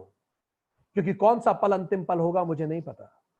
तो आज से प्रण लीजिए कि उस रिश्ते को जिसको आप अपना सबसे ज्यादा मिस करेंगे अपने अंतिम पल में, उसको आज से हर पल अपना 100% दीजिए। फिर से अंदर उतरिए, फिर से आंखें बंद करके अंदर उतरिए और अब स्वप्न अवस्था में मेडिटेशन कीजिए और खुद से पूछिए, जब अंदर उतरिए अपने और पूछिए कि मेरी जिंदगी का सबसे बड़ा काश क्या है? वो क्या है जो अधूरी इच्छा मेरे अंदर रह गई? देखिए क्या उत्तर मिलता है। और जो सबसे बड़ा काश है उस पे काम कीजिए। इस तरह से आप अपने जीवन में इन सबको महसूस कर पाएंगे। तो चलिए दोस्तों, अब अंतिम प्रश्न पे आए। अंतिम और सबसे महत्वपूर्ण प्रश्न, ये तीनों अवस्थाओं को तो मैं देख रहा हूं, तो फिर मैं कौन हूं? वही प्रश्न जिसकी खोज के लिए हम ये बात कर रहे हैं। तो आप वही व्यक्ति हैं जो इस जागृत को देख रहे हैं, चारों तरफ कंपनी में बॉस को देखते हैं इरिटेट करते हुए आपको। आप वही हैं जो स्क्रीन को देख रहे हैं जिसपे सपने की पिक्चर चल रही है। मेरे सपने, मेरा संस्कार, संसार, इन दोनों पिक्चर को देखने वाले कौन है? आप। और अचानक फिर जब लॉकडाउन होता है और स्क्रीन ब्लैंक हो जाती है, तो उस लॉकडाउन को भी कौन देख रहा है? आप ही तो देख रहे हैं। कितनी अजीब सी बात है। अगर आप ही सो गए डीप स्लीप में, तो आपको कैसे पता कि आपको नींद अच्छी आई? क्योंकि आप तो सो गए थे। इसका मतलब कोई था आपके अंदर जो तब भी जग रहा था जब आप डीप स्लीप में थे। कोई था आपके अंदर जिसने सपने देखते हुए भी आपको देखा, और कोई था आपके अंदर जिसने इस जगत को देखते हुए भी आपको देखा। ये जो आपको हर समय देख रहा है, ये जो लगातार देखता है पर चुपचाप रहता है, अलुप्ता दृग इसको कहा जाता है। अलुप्ता, जो लुप्त नहीं होता, नेवर लॉस्ट। सपना खत्म हो जाएगा, जागृत खत्म हो जाएगा, सपने। कितनी ये दोनों अवस्थाएं कैसी हैं? जागृत अवस्था क्या है? जब बचपन में आंखें खुलती हैं तब चालू होती है, और जब अंतिम पल में जीवन में आंखें हमेशा के लिए बंद होती हैं तो ये खत्म हो जाती है, तो पिक्चर खत्म हो जाती है। स्वप्न अवस्था क्या है? रात को जब आंखें बंद होती हैं तो ये चालू होती है, और सुबह जब आंखें खुलती है तो ये खत्म हो जाती है। तो ये अवस्था चालू होती है और खत्म होती है, कभी होती है और कभी लॉस्ट हो जाती है। सपने में जागृत लॉस्ट है और जागृत में सपना लॉस्ट है, पर एक है जो जागृत में भी है, स्वप्न में भी है, सुसुप्ति में भी है, नेवर लॉस्ट। यही अलुप्ता। अलुप्त, लोप मतलब लॉस्ट। ये कभी लॉस्ट नहीं होता, ये हमेशा आपको देखता है। अंतिम दृष्टा, यही आत्मा है। अंतिम दृष्टा, यही आप हैं। फाइनल ऑब्जर्वर, ऑब्जर्वर जो पलक भी नहीं झपकाता और आपको लगातार देखता रहता है। अब सोचिए, एक व्यक्ति है जिसने सपनों में अरबों कमाए हैं, लॉटरी लगी उसकी सपनों में और वो अरबपति बन गया, और डोनाल्ड ट्रंप ने उसे मिलने बुलाया और उसने डोनाल्ड ट्रंप को यह घोषणा करी कि वो न्यूयॉर्क में एक बहुत बड़ी कंपनी खोलने वाला है। उसके बाद मोदी जी ने मिलने उसे बुलाया, इतना महत्वपूर्ण व्यक्ति, बड़ा खुश और फोटो उसके खींच रहे हैं। अचानक उसकी नींद खुली और उसको याद आया कि वो तो एक कंपनी में मैनेजर है और उसकी एक नियत तनख्वाह है। तो अब जब वो एकदम से उसकी नींद खुली और अब वो उठा के डोनाल्ड ट्रंप को सीधे फोन लगाया, तो ट्रंप क्या उससे बात करेगा? क्योंकि अभी उसने ट्रंप को इतना बड़ा दान दिया है, अभी वो मोदी जी से मिल के आया है। वो तुरंत मोदी जी को फोन लगा कि अभी सपने में तो मिला था मैं आपसे। तो क्या मोदी जी पहचानेंगे आपको? इसका क्या मतलब हुआ? सपनों के अचीवमेंट्स जागृत जीवन में शून्य होते हैं। आप कितना ही अचीव कर लीजिए सपनों में, उसकी वैल्यू जीरो है। सपनों के सागर से जागृत जीवन के गले को एक बूंद पानी भी नहीं मिल सकता। अब इसको आगे बढ़ाएं। इसी तरह अगर आप जागृत जीवन में खूब कमा लें, तो जब आप इस जागृत जीवन से चले जाते हैं हमेशा के लिए, आपकी सोल इस शरीर को छोड़ती है, तो उस लोक में ये सारे अचीवमेंट जीरो होते हैं। कुछ याद नहीं रहेगा, कोई याद नहीं रखेगा, ये अचीवमेंट्स का कोई यूज ही नहीं है। आज का अरबपति हो सकता अगले जन्म में कहीं भिखारी बन के पैदा हो, क्योंकि जीवन के उसे नए अनुभव लेने हैं। तो it's all a big zero. इसीलिए आदि शंकराचार्य ने कहा, वो जो तुम हो वो चौथा है, द फोर्थ, तुर्य। तुम न जागृत हो, तुम न स्वप्न हो, तुम न सुतुप्ति हो, तुम इस तीसरों के अलावा वो चौथा है जो देखता है। पर ये कोई अवस्था नहीं है चौथी, ये दृष्टा है जो इन तीनों से अलग है। तो जागृत जीवन के अचीवमेंट तुरीय पे कभी असर नहीं डालते, जिस प्रकार स्वप्न के अचीवमेंट जागृत पर कोई अचीवमेंट नहीं डालते।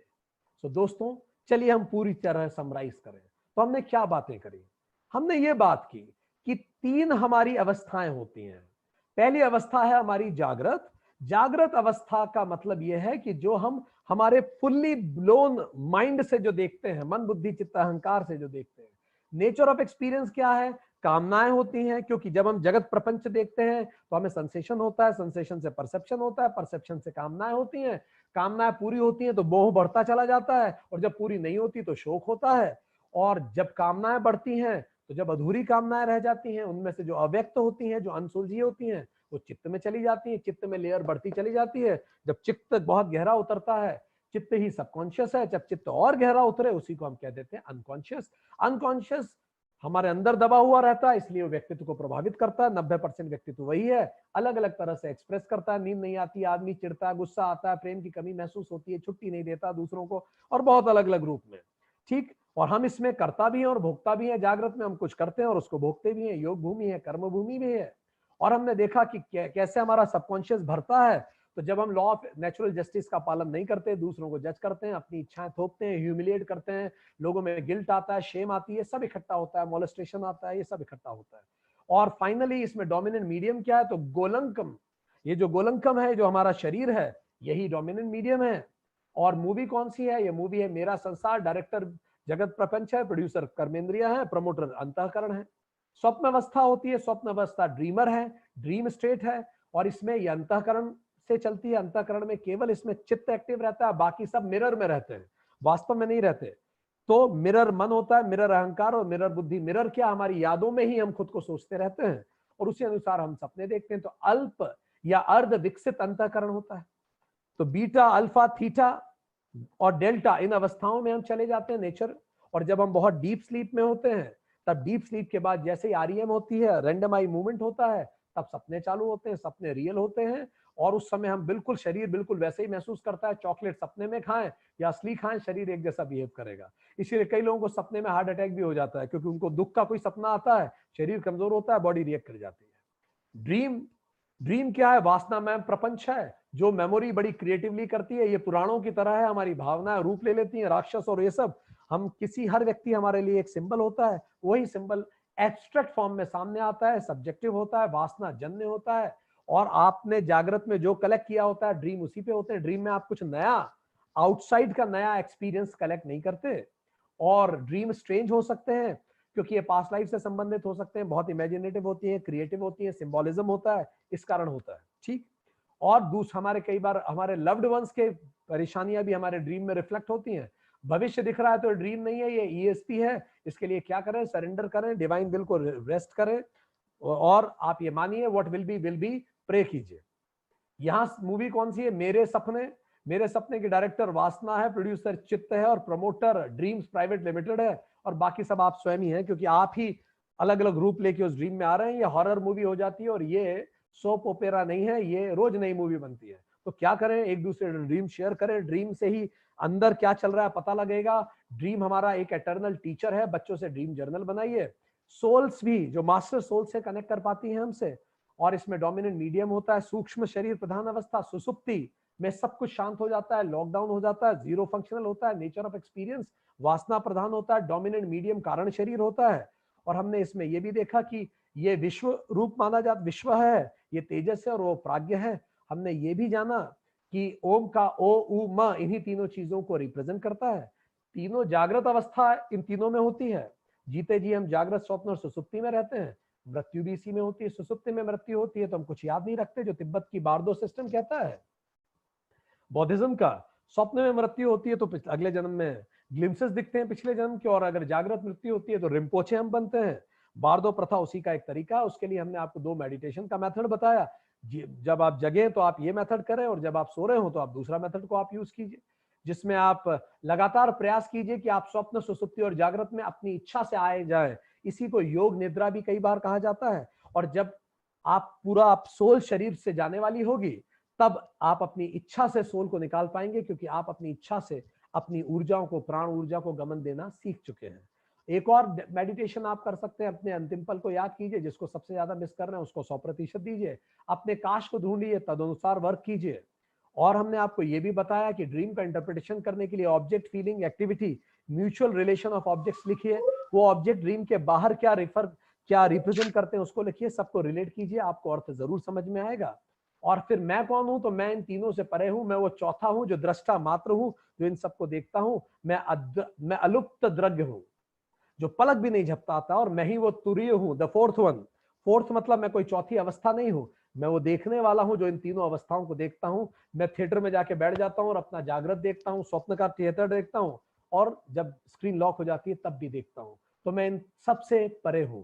जागृत जीवन की, स्वप्न की अचीवमेंट जागृत को प्रभाव नहीं डालते, इसी तरह जागृत जीवन में मैंने जो कुछ अचीव किया है वो तुरीय अवस्था को कोई प्रभाव नहीं डालता। हम सब एक जैसे हो जाते हैं उस अवस्था में। शुक्रिया, नमस्कार।